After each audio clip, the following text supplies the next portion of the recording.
दीपा ने सबके लिए हलवा बनाया और पूरी कढ़ाई उठाकर ड्राइंग रूम में ले आई। उसके सास ससुर को थोड़ा अजीब तो लगा, पर उस समय उन्होंने सोचा कि शायद नई नई बहू है तो घबराहट में उसने ऐसा किया होगा। अरे दीपा भाभी, आप तो हलवे की पूरी कढ़ाई उठाकर ले आए। कोई बात नहीं मेघा, चलो तुम भी हलवा परोसने में भाभी की मदद करो। कोई नहीं जानता था कि रसोई के बर्तन इधर उधर रखना और सारा खाना रसोई से लेकर घर में भी फैला देना, ये दीपा और उसके पूरे परिवार की आदत थी। ये तो जब दीपा ससुराल में रहने लगी तब सबको उसकी इस आदत का पता चला।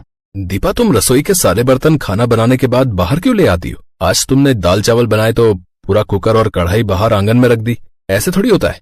तो इसमें क्या बुराई है?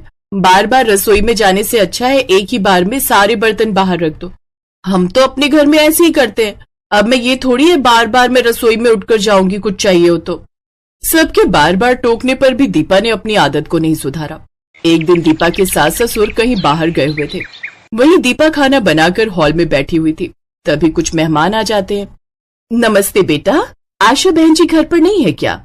माँ बाबूजी किसी जरूरी काम से बाहर गए हैं। ऐसा है बेटा, हमारे बेटे जो है राहुल की शादी है। ये शादी का कार्ड है और मिठाई का डिब्बा। माँ पापा से कह देना कि सबने शादी में जरूर आना है। तभी आनंद भी कमरे से बाहर आ जाता है। नमस्ते अंकल जी। नमस्ते आंटी जी। आइए बैठिए ना। दीपा, अंकल आंटी के लिए कुछ चाय नाश्ता? नहीं नहीं बेटा, मुझे लगता है आप खाने के लिए बैठे हो, फिर कभी आएंगे। अच्छा, शादी में सबने पहुंचना है, मम्मी पापा को बोल देना। कार्ड देने आए पति पत्नी अजीब सा मुंह बनाकर वहां से चले गए। दीपा की सास अगले दिन पड़ोस वाली के साथ बातें कर रही थी। क्या बात है आशा बहन, सुना है तुमने तो पूरे घर को रसोई बना दिया है। कल मिस्टर शर्मा और उनकी पत्नी तुम्हारे घर कार्ड देने आए थे ना?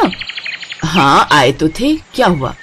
वही बता रहे थे कि तुम्हारे घर जब कार्ड देने गए तो उनसे खड़ा भी नहीं हुआ गया। तुम्हारी बहू ने पूरे ड्राइंग रूम को रसोई बनाकर रखा हुआ था। जिधर देखो उधर खाने के बर्तन फैले हुए थे। मुझे तो मिसेस शर्मा ही बता रही थी, बोली उन्हें तो बहुत प्यास भी लगी थी, पर वहाँ तुम्हारे घर उन्होंने पानी भी नहीं पिया क्योंकि तुम्हारे घर में उनका रुकने का मन ही नहीं था। ऐसे कौन खाना खाता है आशा बहन? मैं बहू से इस बारे में बात करूंगी। अच्छा मैं चलती हूँ। दीपा की सास गुस्से से भरी हुई थी। वो जैसे ही अपनी बहू दीपा को खरी खोटी सुनाने के लिए जाने लगती है, तभी एक टैक्सी उनके दरवाजे पर रुकती है। टैक्सी में दीपा के मम्मी पापा और भाई बहन बैठे हुए थे। दीपा का मायका दूसरे शहर में था, इसलिए शादी के बाद उसके मायके वाले उसे मिलने और कुछ दिन उसके पास रहने आए थे। इस वजह से दीपा की सास उसे कुछ कह नहीं पाई।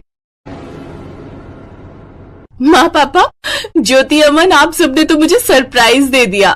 हाँ, सोचा शादी के बाद कुछ दिन तुम्हारे पास रह लेते हैं, तुम्हारे शहर में घूम लेंगे। अभी कुछ दिन काम तो था नहीं, इसलिए घर पर खाली ही बैठे थे, तभी तुमसे मिलने आ गए। बहुत अच्छा किया। दीदी, बहुत जोरों की भूख लगी है, कुछ बढ़िया खाने को मिल जाए तो मजा आ जाए। दीपा दीदी, मैं तो आपके हाथों के गरम गरम छोले भटूरे खाने के लिए तरस गई। मम्मी तो बनाती ही नहीं है। कोई बात नहीं, मैं अभी थोड़ी देर में सब कुछ बढ़िया तैयार कर दूंगी, तब तक आप लोग फ्रेश हो जाओ। आशा देवी ने सोचा भी नहीं था कि कुछ देर बाद उसके घर का नजारा क्या होने वाला है।